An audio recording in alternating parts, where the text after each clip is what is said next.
on a assisté à une convergence des luttes entre les mouvements féministes et les mouvements pour dire les choses très largement, la libération sexuelle qui incluait évidemment les mouvements LGBT.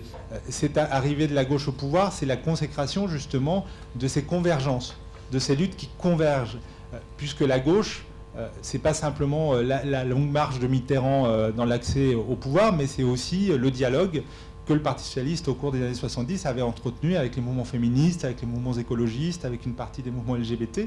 Et donc, il s'était nourri dans cette conquête du pouvoir de la mobilisation de ces organisations et de ces mouvements sociaux, mais également de leur interrogation, de leurs demandes, de leurs revendications. D'abord, on est dans un système qui est hérité des Lumières où les spécificités, les particularismes, les appartenances communautaires sont souvent mal vus, si ce n'est niés. En France, la conception que l'on hérite des Lumières, c'est celle d'un universalisme abstrait. Un certain nombre de figures importantes, et pour ne pas la citer, parce qu'elle est toujours présente dans le débat public, Elisabeth Badinter considérait qu'une avancée ne pouvait pas se faire par l'adoption de ce qu'elle a appelé un quota.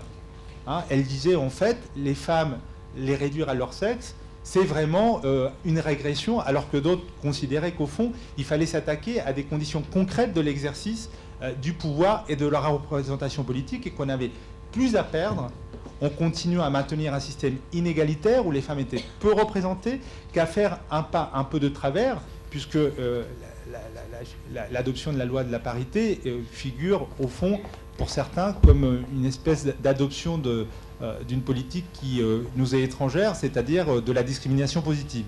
Évidemment, on nous a invoqué toute une série de prétextes pour s'y opposer. D'abord, l'universalisme abstrait qui caractérise l'histoire française et qui est très, très présent dans l'histoire de la gauche française.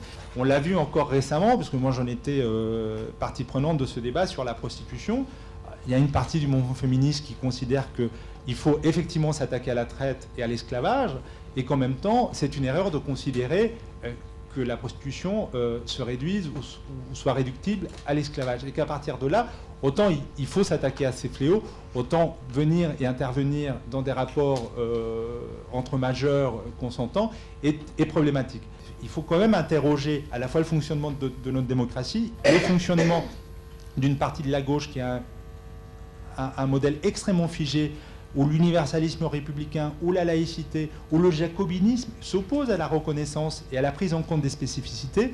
Ceux qu'on a en face, les racistes, ceux qui se contentent du cours du monde tel qu'il va, ils sont souvent très unis. Ils sont souvent très unis pour que rien ne change. Voilà, merci.